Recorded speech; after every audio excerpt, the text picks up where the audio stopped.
I never imagined the fate of an empire would begin on a perfectly ordinary morning. I was inspecting irrigation lines beneath the eastern gardens of the royal palace on Asteron Prime when my communicator chimed.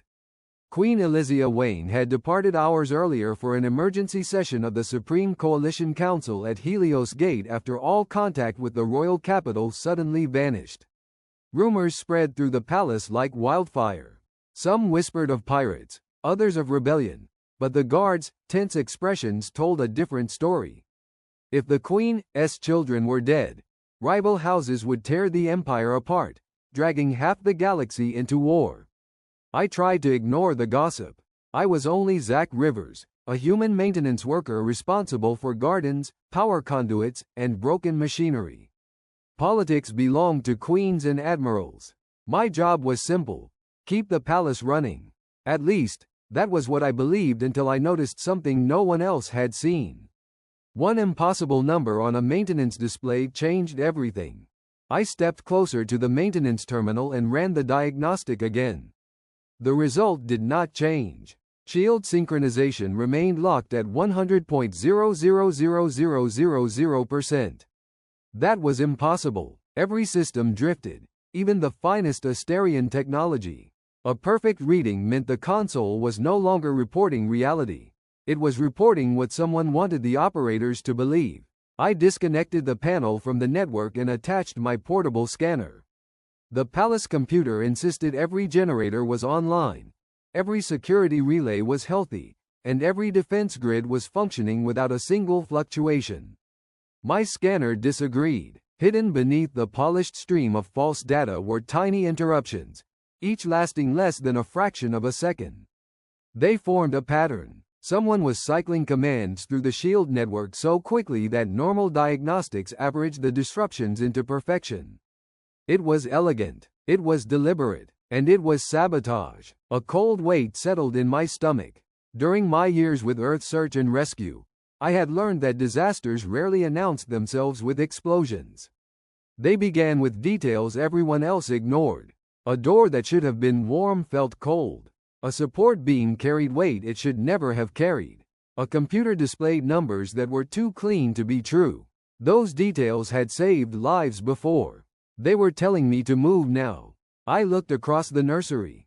Prince Logan was helping Princess Emma assemble a miniature star cruiser while their tutor quietly corrected their history lessons.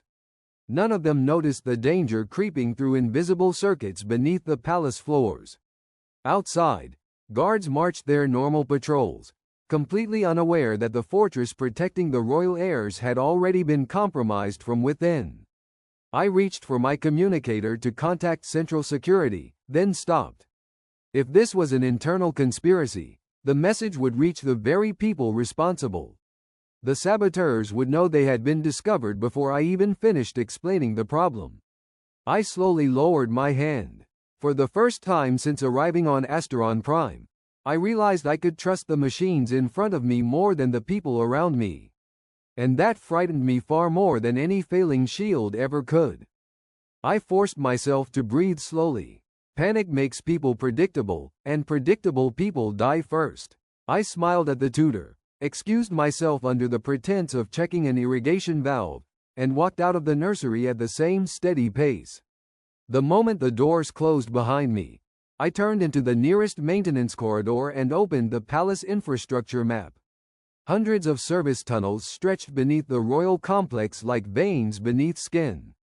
Most had been sealed centuries ago after newer transit systems were installed, but maintenance crews still kept emergency access codes. I knew those tunnels better than anyone because I had spent months repairing forgotten pumps, replacing cracked conduits, and restoring old ventilation shafts. If the palace became a battlefield, those passages would be the only routes the attackers would overlook. I checked the security feed through an engineering back door. Cameras showed guards at every assigned station, yet something felt wrong. Patrols were perfectly spaced, every turn made at the exact second listed in the schedule. No conversations, no hesitation, no random movement. Someone had overridden the patrol network, feeding every command with machine precision. Human beings never moved that perfectly.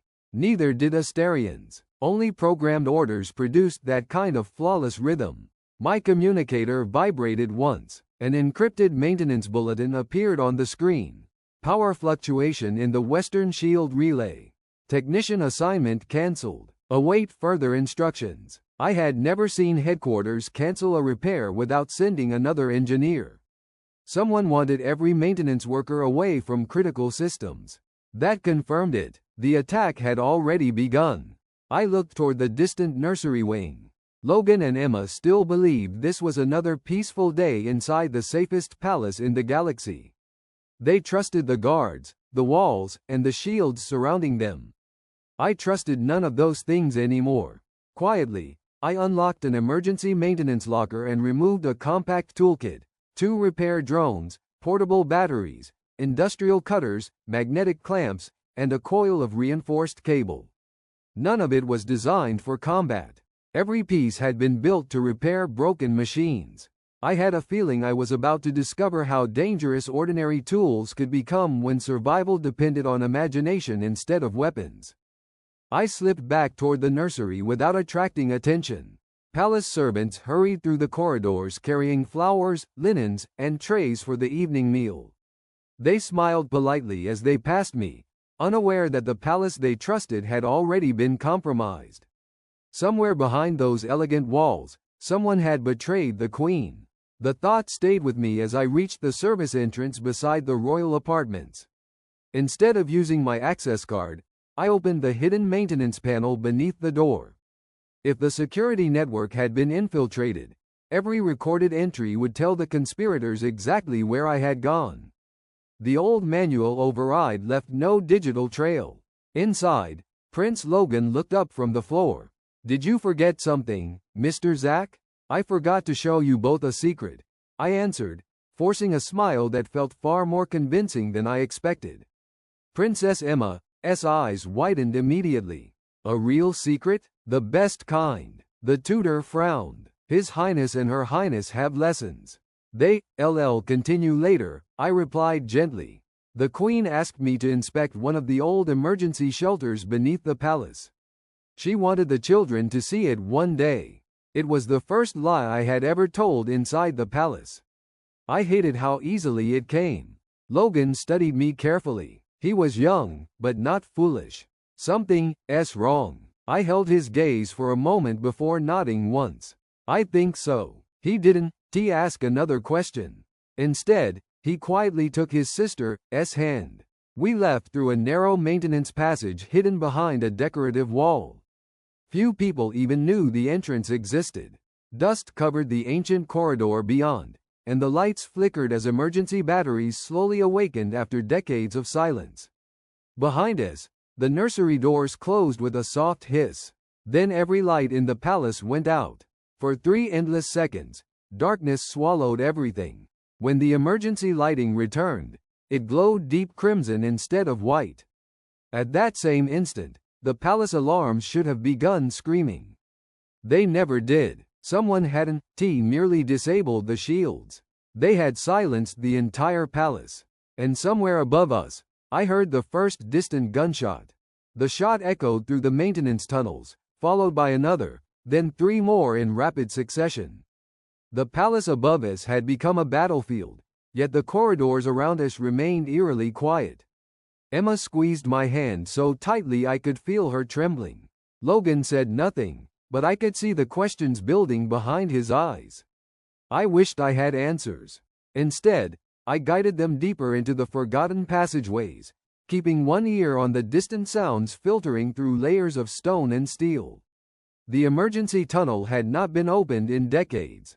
Dust covered every pipe, and old warning lights blinked weakly as backup power struggled to wake ancient systems. I stopped at a junction and opened a rusted control panel. Inside were manual switches untouched since the palace had been expanded centuries earlier. They still worked. That was all I needed. I restored power to ventilation fans in 3 abandoned wings, then redirected emergency lighting toward empty corridors. Seconds later, motion sensors began reporting activity where no one actually stood. If the attackers relied on palace security feeds, they would believe frightened survivors were running through sections that had been abandoned long ago. Every minute they spent chasing ghosts was another minute the children stayed alive. A vibration rolled through the tunnel beneath our feet. Heavy charges. Someone was forcing open reinforced security doors upstairs. They had expected speed, not resistance. Good. Let them waste time. Logan finally spoke. Mr. Zack, are they coming for us? I looked at him for a long moment before answering. Yes. Emma lowered her head. But they, not finding you, I continued. Not today. Neither child cried. They simply nodded and kept walking. That quiet courage hardened something inside me. I reached the next maintenance station and activated my 2 repair drones. Their normal task was inspecting damaged conduits and replacing worn components. Tonight, they would become scouts. Tiny cameras came online, feeding me live images from the palace above. Black armored figures were moving room to room with military precision. They weren't searching randomly. They were heading straight for the royal nursery. Someone inside the palace had given them the exact layout. I studied the drone feeds in silence. 8 assassins entered the nursery in 2 disciplined teams. Their movements too coordinated to belong to ordinary mercenaries. They checked corners, scanned ceilings, and verified biometric signatures before advancing. Professionals. Whoever hired them expected resistance and paid for the best. They found the nursery empty. One of them immediately activated a communicator instead of celebrating. That told me everything. Their objective wasn't murder alone. Someone outside the palace was directing every step they took. I switched both drones to maintenance mode and sent them crawling through ventilation ducts. No soldier looks twice at a repair unit carrying diagnostic tools. They belonged there. Within seconds I had eyes throughout the eastern wing. Guards lay motionless in the corridors. Most hadn't even drawn their weapons. The traitors had struck from inside the security network before the shooting started. Loyal defenders never had a chance. Emma stared at my wrist display. Are those robots ours? They, palace property. But you, telling them what to do. I fix them. They remember that. She smiled faintly, and for a heartbeat she looked like an ordinary little girl instead of the target of an interstellar conspiracy. The smile vanished when another explosion shook dust from the tunnel ceiling. Logan stepped beside me. How many are there? I don't know. Can we outrun them? No. He accepted the answer without complaint. He had inherited his mother's composure. I opened another forgotten control cabinet and rerouted coolant through abandoned industrial pipes beneath the western halls. The sudden temperature drop produced dozens of false thermal signatures across the palace. On the surveillance network it would appear that frightened civilians were hiding in every unused chamber. The assassins divided into smaller groups almost immediately. Exactly what I wanted. A divided enemy made mistakes. A united one rarely did. Then one of my drones transmitted something unexpected. A familiar face. Council Advisor Morek stood calmly inside the Central Security Command, speaking with armed men dressed as palace guards. He wasn't their prisoner. He was giving the orders. The betrayal reached the Queen's inner circle. And now I knew who had opened the gates. I stared at Advisor Morek's face until the drone camera shifted away. The man had stood beside Queen Elizia during ceremonies, signed emergency decrees, and welcomed foreign ambassadors into the palace. Every servant respected him. Every guard obeyed him. Now he was calmly directing the men hunting 2 children through the halls he had sworn to protect. Betrayal always looks ordinary until the moment you recognize it. I saved the recording onto an isolated maintenance drive. If I died, someone had to find proof. Evidence mattered. An accusation without proof would only ignite the civil war the conspirators wanted. The tunnel divided ahead. I knelt beside an old service hatch and entered a manual override code. Ancient gears groaned before a reinforced door rolled aside. Beyond it lay a forgotten maintenance depot stacked with industrial equipment that had not been touched in generations. Magnetic cranes rested against the walls. Portable fusion welders hung from charging racks. Heavy construction drones stood beneath dusty tarps waiting for commands that had never come. Logan looked around the room. Can all of this still work? It was built to survive emergencies. So, yes? I nodded once. Good. Emma looked from the machines to me. Are you going to stop the bad people? I considered lying. Instead, I answered honestly.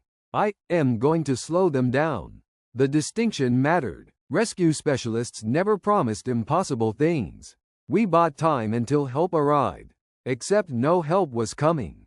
Not from the palace. Not from the coalition. I activated the depot's local power grid.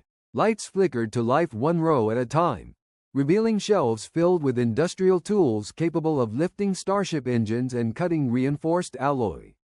None were weapons. Every one of them could become one. Then I remembered something buried inside the civilian emergency handbook.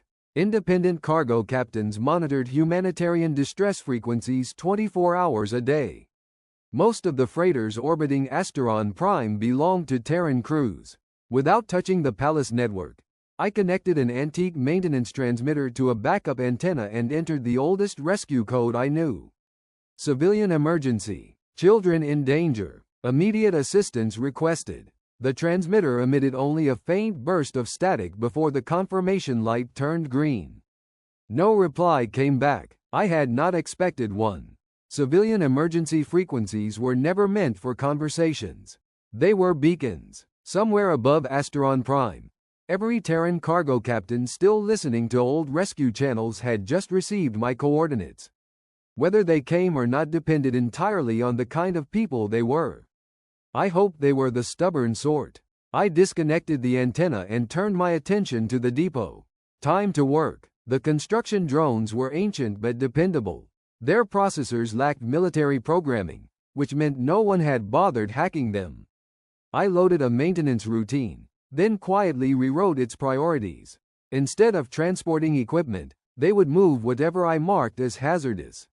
In a few minutes, the palace corridors would become full of dangerous work zones, controlled by machines that never questioned orders.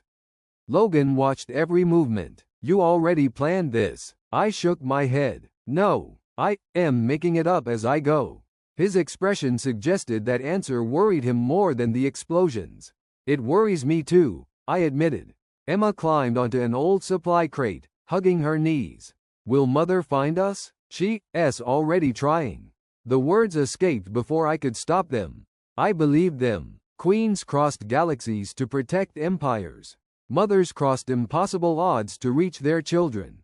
Another alert flashed across my wrist display. One repair drone had detected movement only 2 corridors away. 3 assassins had entered the maintenance level after discovering the false thermal signatures. They had adapted faster than I expected. Professionals learned quickly. I switched to another camera. One assassin paused beside a magnetic crane suspended from the ceiling. He glanced upward for barely a second before continuing. Too late. I touched a single command. The crane released 20 tons of structural alloy onto the corridor behind them, sealing the passage beneath twisted beams and shattered supports. Dust exploded through the tunnel. Emergency lights flickered. The assassins escaped the impact by mere steps, but they were trapped on the wrong side of the collapse. I had not killed them. I had stolen something far more valuable. Their time, and every minute they spent digging through steel was another minute the children remained alive. The collapse echoed through the maintenance level like distant thunder. My display showed the 3 assassins regrouping almost immediately. They weren't panicking. They began cutting through the twisted alloy with compact plasma torches, working in perfect coordination. Professionals wasted neither motion nor emotion. That meant I couldn't rely on the same trick twice. I sealed the depot behind us and led Logan and Emma into a smaller control room overlooking an abandoned freight shaft. Thick armored glass separated us from the cavernous space beyond.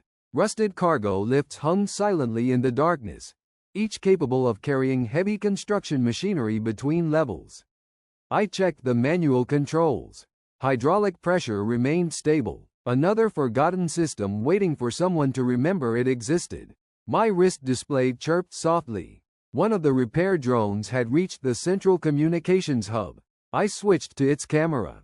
Advisor Morek stood before a holographic projection of the palace. Red icons marked every search team. Blue icons represented surviving guards. One by one, the blue markers vanished as traitors reported their work. Morek never raised his voice. He simply redirected units with calm precision, as if arranging pieces on a game board. Then a new order appeared on the display. Search Maintenance Sector 7. Human technician suspected of interference. So they finally knew I existed. I smiled despite myself. Good. As long as they were chasing me. They weren't chasing the children. Logan noticed the expression. They found you. They found the wrong problem. I keyed another command into the freight controls. The largest cargo lift groaned to life, rising through the shaft with enough noise to wake half the palace. Any tactical officer would assume frightened survivors had tried to escape using the elevator. The assassins would rush toward the sound without hesitation. In reality, the platform was empty. By the time they reached it, I would already be moving the children through a narrow ventilation passage running beside the shaft, one too small for armored soldiers to use. I looked once more at the emergency beacon on my communicator. Still no reply. Then, at the very edge of the screen, a tiny indicator flashed once. Distress signal received. Terran civilian traffic responding. The tiny confirmation icon vanished as quickly as it had appeared. Somewhere beyond the atmosphere, Terran freighters had acknowledged my distress call. They still had no authority to intervene, no warships, no official orders. They only knew that children were in danger. For people raised on old rescue traditions, that was often enough. I guided Logan and Emma into the ventilation passage beside the freight shaft. The tunnel forced us to crawl in silence through stale air and decades of dust. Every scrape of my sleeves sounded deafening. Behind us, plasma torches continued chewing through collapsed alloy. The assassins were getting closer. The passage emerged above another maintenance platform overlooking the depot below. I activated 3 construction drones and assigned each a separate route. One carried welding tanks, another dragged heavy steel cable. The third hauled industrial batteries weighing more than a shuttle engine. None of them hurried. They simply obeyed. The first assassins reached the depot exactly as planned. They spread out with disciplined precision, scanning every shadow before advancing. One noticed the moving drones and motioned for his team to ignore them. Maintenance machines were beneath suspicion. That mistake lasted 4 seconds. I released the steel cable. The batteries crashed from an overhead crane, ripping the cable across the corridor with overwhelming force. 2 assassins disappeared beneath twisted metal.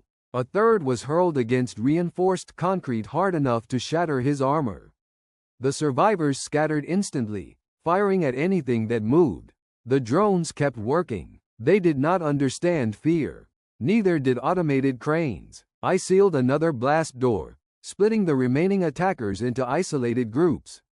Suddenly their coordination collapsed. Small teams became frightened individuals trapped inside an industrial maze designed for machines stronger than soldiers. My wrist display flashed again. Unidentified civilian vessels were altering orbit.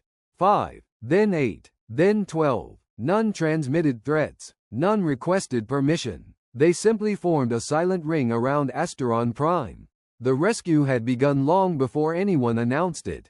The civilian ships held their positions without transmitting a single message. They carried freight containers instead of missiles, mining equipment instead of cannons, yet their silent formation changed everything. Anyone watching the orbital displays would understand that something unusual was happening above Asteron Prime. Humans had arrived, not as soldiers, but they had not come to watch. My attention returned to the palace. The surviving assassins abandoned caution. They no longer searched room by room. They advanced through the maintenance sector with relentless speed, blowing open sealed doors and cutting through emergency barriers. They knew time was slipping away. So did I. I guided Logan and Emma into an abandoned emergency shelter hidden beneath the transport platforms. The reinforced chamber had enough food, water, and medical supplies to survive a month-long disaster. I locked the inner door and handed Logan my maintenance communicator. If I don't, return. Wait for a human voice. His expression hardened. You are coming back. Try. Emma hugged me without saying a word. Then I stepped outside and sealed the shelter. My display marked 6 hostile signals converging from 3 directions. Too many to outrun. Good. That meant they had stopped looking for the children. I rerouted power through the maintenance grid until every industrial machine in the sector awakened at once. Conveyor belts lurched into motion. Cargo lifts climbed without passengers. Magnetic cranes swept across the ceiling carrying massive steel beams. Warning sirens echoed through the tunnels. Chaos. Planned chaos. The first assassin rounded the corner just as a crane swung across the corridor. He leapt aside, avoiding the impact, but the second was slower. 20 meters of reinforced alloys slammed into him and pinned him against the wall with crushing force. The others opened fire. Their shots struck machinery instead of me. Sparks filled the passage. Smoke swallowed the lights. I moved through it unseen. By the time the haze cleared, 3 more assassins lay motionless beneath broken equipment. The last survivors finally understood the truth. They were no longer hunting a maintenance technician. They were trying to survive one. The silence after the fighting lasted only a few seconds. Then my wrist display came alive with new alerts. Every remaining repair drone had detected movement across the palace. Loyal guards were pushing back for the first time. The assassins had lost the advantage that secrecy had given them. They were still dangerous, but now everyone knew the palace was under attack. I unlocked the shelter. Logan stepped out first, keeping Emma behind him. Neither child asked whether the corridor was safe. They only searched my face. You are hurt, Logan said. Only then did I notice the blood running down my sleeve. A fragment of reinforced steel had torn through my jacket during the last ambush. The wound burned, but my arm still moved. They had worse. That was enough for him. Before we could continue, another signal appeared on my communicator. A secure palace channel, one that had been silent since the attack began. I answered without speaking. A familiar voice filled the receiver. Maintenance technician Zach Rivers. This is Queen Elysia. For the first time since the alarms had failed, I closed my eyes. She was alive. I have evacuated the council chamber, she continued calmly. My escort located evidence of internal betrayal. We are fighting toward the residential sector. Report. I summarized everything in less than a minute. Morek, the assassins, the hidden routes, the children. There was a brief silence. Then the queen replied, You protected my family when my kingdom could not. No, your majesty. I looked at Logan and Emma. I only kept my maintenance schedule. For the first time, I heard something unexpected. She laughed. It lasted barely a second. Remain where you are, she said. I am coming personally. The transmission ended. Moments later, the palace trembled. Not from explosions, from engines. Heavy civilian transports were descending through the atmosphere without permission, surrounding the royal district in perfect formation. Every transponder identified the same origin. Terran commercial shipping. Human rescue crews had arrived. The first Terran transport settled onto the palace landing field without waiting for clearance. Its engines powered down before the dust had settled. No troops charged through the smoke. No banners unfolded. The side ramp lowered, and men and women wearing civilian rescue suits stepped onto the stone with medical packs, engineering cases, and emergency stretchers. Behind them came cargo loaders carrying portable shield generators and communication arrays. They had answered a distress call, nothing more. The assassins understood the danger immediately. Several abandoned their mission and attempted to reach the landing field. They never arrived. Palace guards advancing from the eastern wing intercepted them while construction drones sealed every remaining escape route. Cut off from one another, the conspirators collapsed within minutes. Queen Elysia reached the residential sector surrounded by loyal soldiers. When Logan and Emma ran toward her, I quietly stepped aside. That reunion belonged to them. The queen embraced both children before turning to me. Her uniform was marked with soot and damaged armor plating, yet her voice remained composed. Is Advisor Morek alive? I believe so. We need him alive. I nodded. Truth would destroy the conspiracy more completely than execution ever could. Hours later, the palace was secure. Morek was arrested inside the Central Security Command, still issuing orders to forces that no longer existed. The recordings recovered from my maintenance drives exposed every stage of the plot. Ministers, officers, and financiers were detained before sunrise. The coup ended not with a final battle but with evidence impossible to deny. Outside, the Terran civilian ships quietly prepared to depart. No captain requested payment. No crew accepted medals. They dismantled their temporary shield network, loaded their equipment, and returned to orbit as though responding to emergencies across the galaxy was simply another day's work. Before leaving, an elderly engineer paused beside me. You called? Yes. He adjusted his gloves and smiled faintly. Good. Then he walked back aboard his transport. By nightfall, the last human vessel disappeared into the stars. Only then did the galaxy begin to understand that an empire had been saved, not by fleets or heroes, but by ordinary people who refused to ignore a call for help. 5 years passed after the night of the silent coup. Advisor Morek died in prison after revealing every name behind the conspiracy. The palace was rebuilt, but its security was redesigned by engineers instead of politicians. I returned to maintenance. Machines still made more sense than people. Queen Elysia offered me titles, medals, and a permanent place beside the throne. I accepted none. Logan became a ruler who trusted facts before promises. Emma memorized every forgotten maintenance tunnel beneath the palace, insisting that no child should ever need them again. The official archives record that the kingdom survived because the conspiracy failed. The maintenance logs tell a different story. They begin with one impossible number, 100.000000%. Years later, Queen Elysia ended her memoirs with a passage never removed from any edition. History remembers emperors, generals, and heroes. It almost forgot the maintenance technician who noticed that one number was too perfect. If Zach Rivers had ignored it for a single minute, my children would have died, my throne would have fallen, and my people would have become another forgotten civilization. Never ignore the ordinary person who quietly says, something isn't right. They are often the only reason history continues.